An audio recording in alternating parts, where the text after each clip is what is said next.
বিদেশে বাংলাদেশের সব কূটনৈতিক মিশন, কনসুলেট, কূটনীতিকদের কার্যালয় ও বাসভবন থেকে রাষ্ট্রপতি মোহাম্মদ শাহাবুদ্দিনের ছবি সরিয়ে ফেলা হচ্ছে। কিন্তু আশ্চর্যের বিষয়, এই সিদ্ধান্তের পেছনে কোনো লিখিত আদেশ নেই।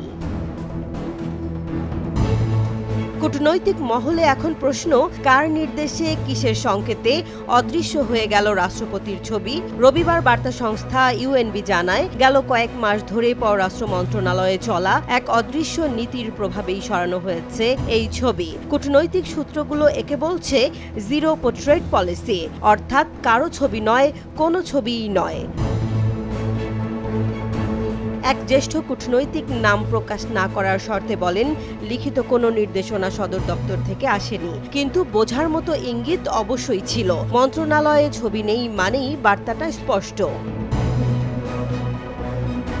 2024 সালের আগস্টের পরিবর্তনের পর ক্ষমতাচ্যুত প্রধানমন্ত্রী শেখ হাসিনার ছবি সরানো হয়েছিল। এরপর অনলাইনে একাধিক বৈঠক ডেকে সংকেত দেয়া হয় মিশন প্রধানদের। ধাপে ধাপে সরে যায় রাষ্ট্রপতির ছবিও।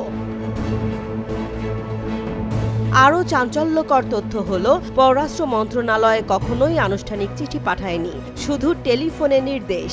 আর সেই নির্দেশ ধাপে ধাপে পৌঁছে গেছে মিশন থেকে মিশনে। ইউরোপ, আফ্রিকা, দক্ষিণ এশিয়ার কয়েকটি মিশনে জানালেও অনেকেই আবার এমন নির্দেশ পাননি। তবে বিদেশের অন্তত দুটি মিশন চিহ্নিত করেছে। ঢাকা থেকেই সরাসরি ফোনে জানানো হয়েছে রাষ্ট্রপতির ছবি সরাতে, আর সেই তদারকি করেন নির্দিষ্ট অঞ্চলের দূতেরা। কূটনৈতিক অঙ্গনে তাই এখন চলছে ফিসফাস।